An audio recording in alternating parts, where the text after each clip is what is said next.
I caught my husband cheating with his ex on our son's birthday. Now everyone's telling me to stay. Should I walk away or hold the family together? I caught my husband cheating on me with his ex-wife on our son's birthday. And now my friends are telling me not to blow up our family over a mistake he made while he was vulnerable. I'm honestly a mess, and I don't know what to do. So any advice would be appreciated. I, 27M, and my husband, 37M, have been married for 3 years, dating for 6. He has an ex-wife, 37F, whom he divorced a year before we met. We have a son, 7M, who was adopted after we got married and whom I love as my own child because he is. I know my husband, Peter, fake name, is bisexual. I have no problem with it, and I had no problem with his ex-wife, Allison, also a fake name. I did have a problem with his family as they're a bit homophobic and are always telling Peter he should get back together with Allison. Well, 2 weeks ago, we were in his family's town because it was my son Jack's, fake name, birthday, and we wanted to spend it as a family. My mother-in-law decided it would be a good idea to invite Allison, so she arrived in the middle of the party. I didn't want to ruin Jack's birthday, so I stayed quiet. I spent all my time with Jack, playing with him and his cousins at his request. When it was time to cut the cake, I noticed Allison and Peter weren't there, so I went inside and looked for them around the house. I found them in Peter's old bedroom taking their clothes off. I stood there in shock for a moment, but then I left and went back to celebrating Jack's birthday. Part of me wanted to scream and cry, but I was also in shock and refused to make Jack's birthday about me. We cut the cake and opened the presents. People were already leaving when Allison and Peter came back. Peter took me aside and started saying that I shouldn't have cut the cake without him present and that it was disrespectful. I stared at him and just said, "I'm sorry. I just thought you'd be too busy getting into your ex-wife's pants." He got quiet, so I took Jack and left the house to go back to the hotel. Once I put Jack in bed and made sure he was asleep, I locked myself in the bathroom and broke down. I called a friend, and he tried his best to console me.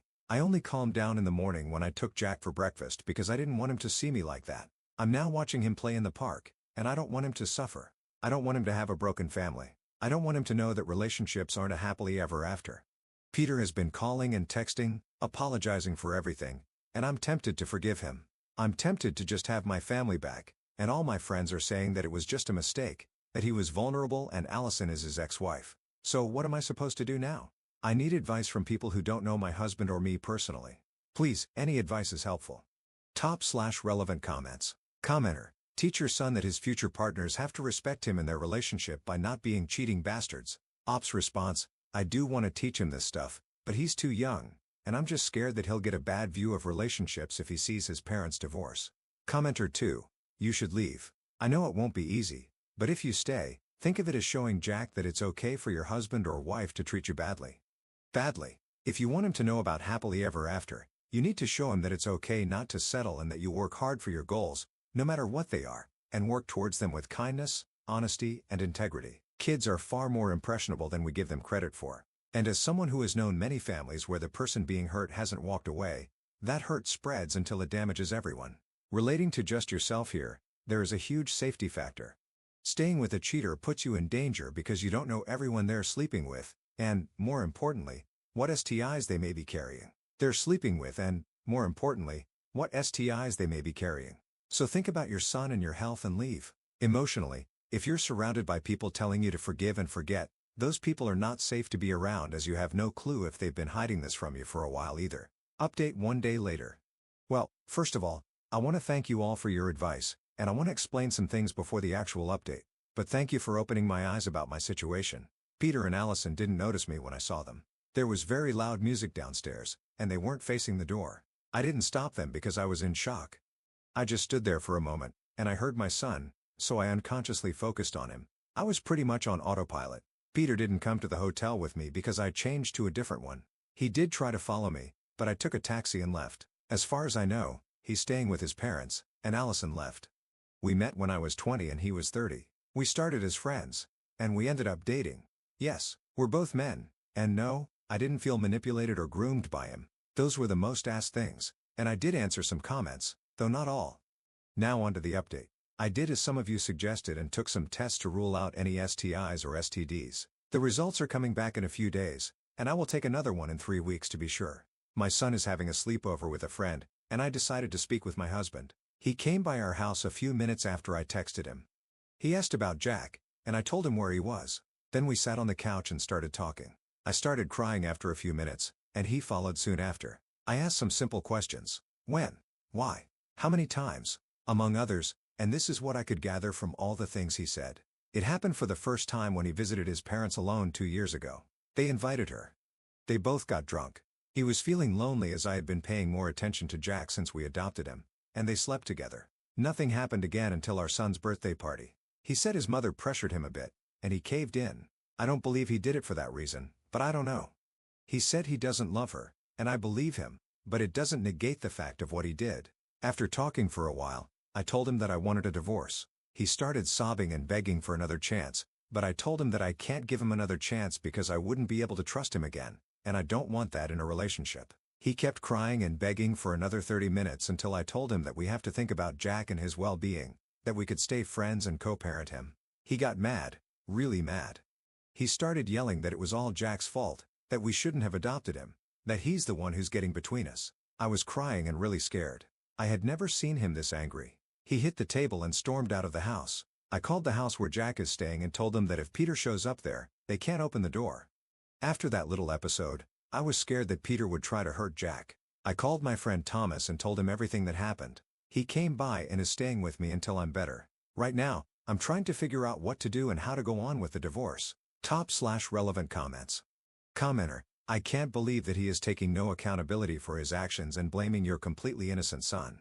Every time you start missing your soon-to-be ex, I want you to please remember what he said about your son. It will be painful, but it will strengthen your heart and mind to move on from that toxic man. You are definitely not the jerk. Keep striving for a healthy, happy new relationship for you and your son.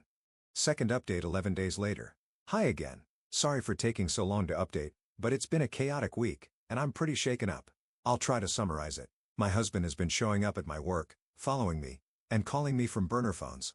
I was afraid he'd go after Jack, like many of you said he would, but he didn't. He said a lot of things, but I'll try to write the important ones. He said that he missed when it was just us, that I stopped paying attention to him when we adopted Jack, that I wasn't his anymore. He said that he missed how dependent I was on him. I was very insecure when we met, but I started working on my issues when we adopted Jack because I didn't want to be a bad example for him. When we got married, I used to get sick all the time. I was weak and tired, so he would take care of me 24/7. The doctors couldn't tell what was wrong with me, and I didn't get better until a bit after we adopted Jack. I guess that dependence is what he missed. Yesterday, he followed me to work and started screaming that I was his and that we made vows to stay together. We had to call security, and he waited for me next to my car. I panicked and took a taxi home. He keeps messaging me and showing up at our house. I took a few weeks off work to be with Jack, although he's taking this better than I am. I made an appointment with a therapist for him, and when the divorce is finalized, I'll go to one myself. I've been debating what to do, so I'll update when something happens. Top/relevant comments. Commenter: the unexplained illnesses once you were married are a great concern. Were you chronically ill before you were married to him? If not, it may be possible that he did something to cause your illnesses, thus making you more dependent on him.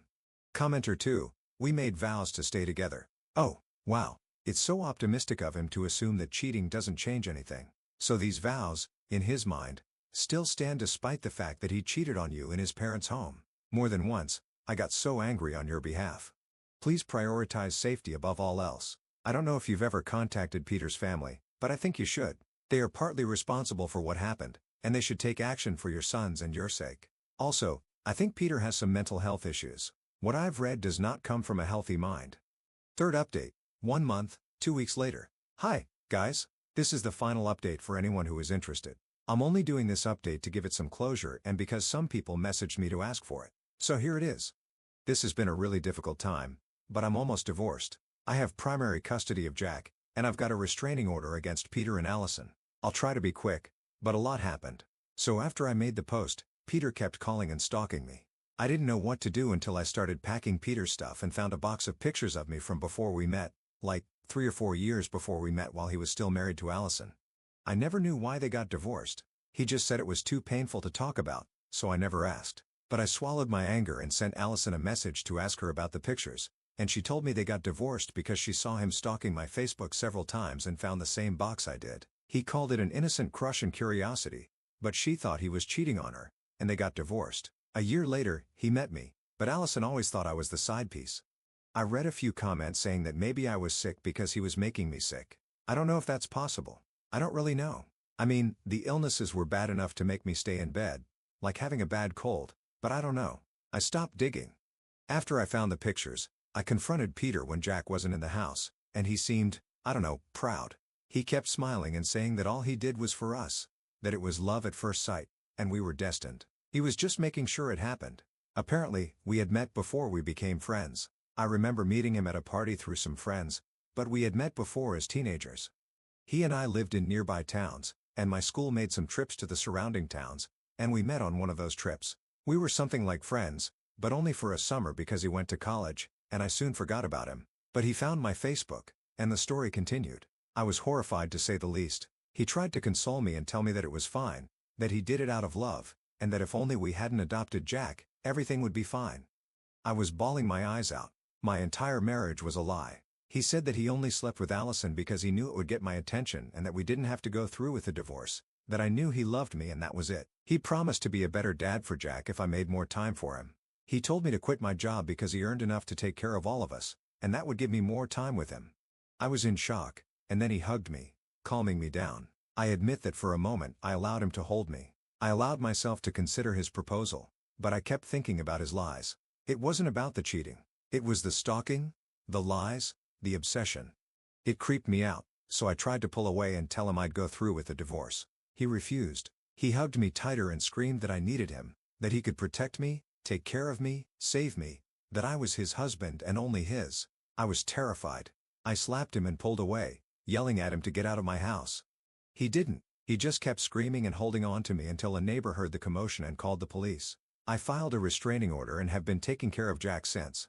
During the divorce proceedings, Peter asked for 50-50 custody, which surprised me because in all this time, he hasn't cared about seeing Jack. But I later found out that it was only because he would get to see me and talk to me regularly.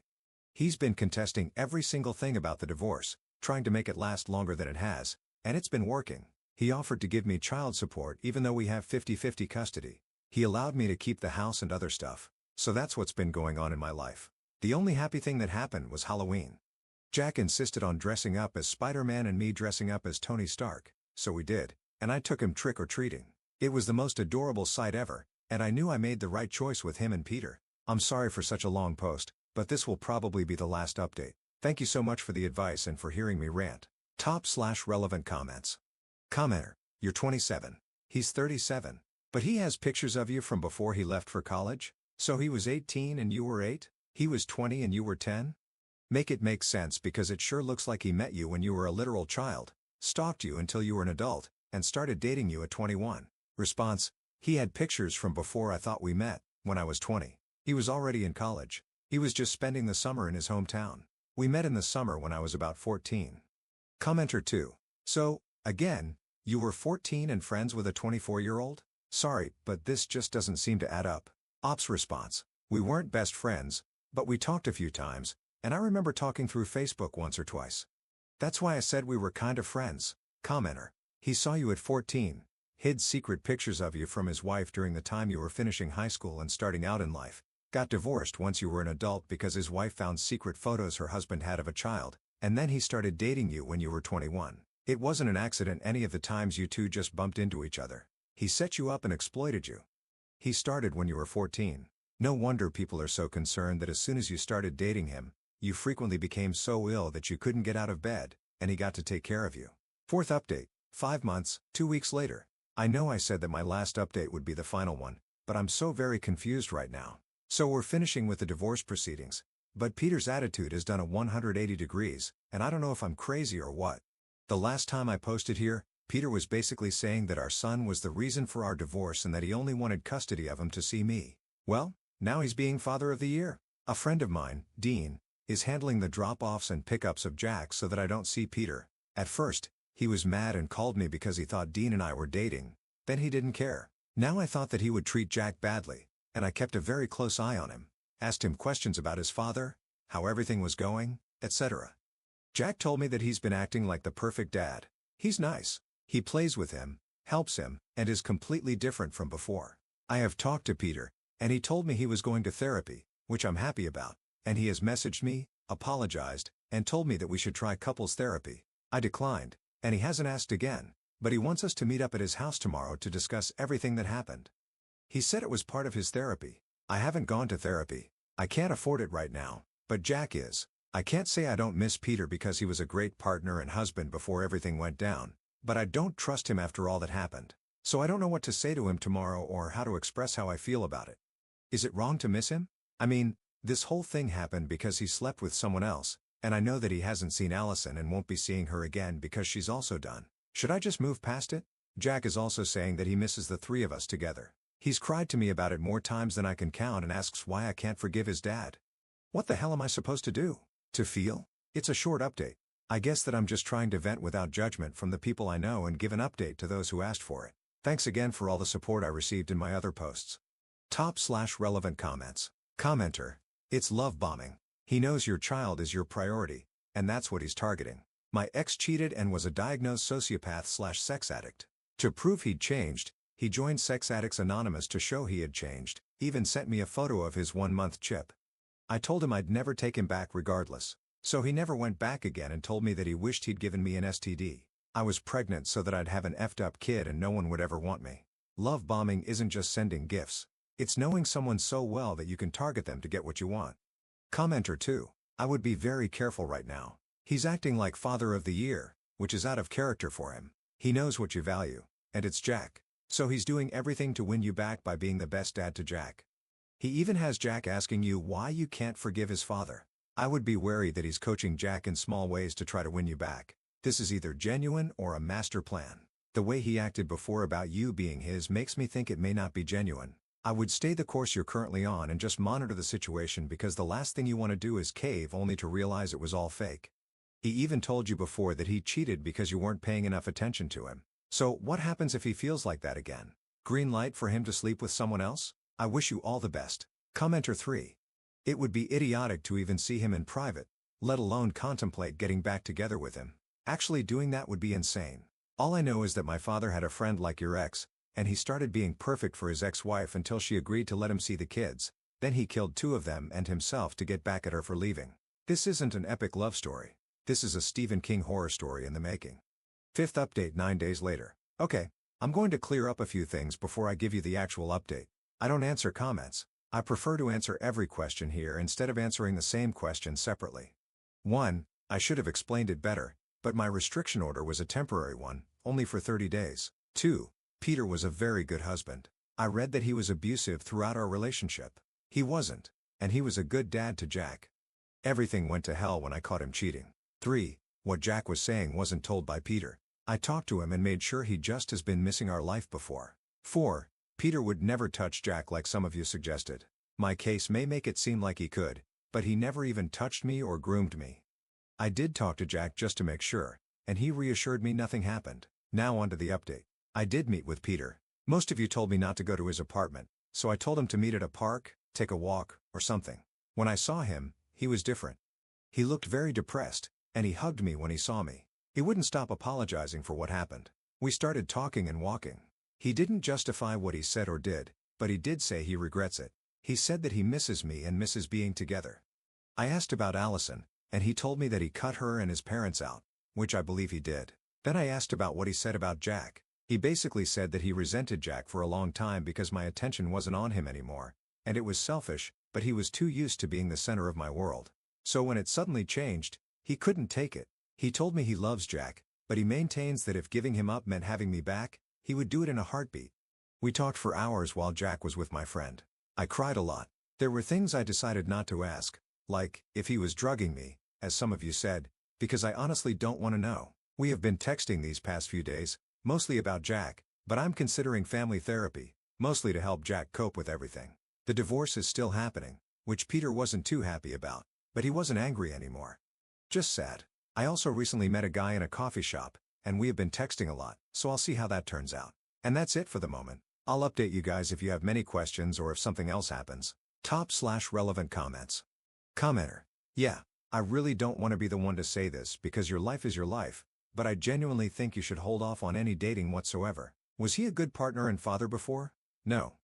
Not really, because all of that is tainted and irrevocably changed since he's been playing behind the scenes to make you his. Your relationship wasn't a natural process of getting to know each other and falling in love. It's been him stalking you for years and throwing away his previous relationship to manipulate a friendship, then a romance with you. Like, really think about it. Your ex-husband played puppet master the entire time you've known him. Every meaningful moment was or is highly likely to have been orchestrated by him without you knowing. He even wants to give up the son you guys adopted. He blames your son for the relationship failing and tried to convince you to give him up. I remember that one update you did where he told you he'd take care of you and give you everything so you could stop working and be home with him. If you were a woman, there would have been a barefoot and pregnant added to that.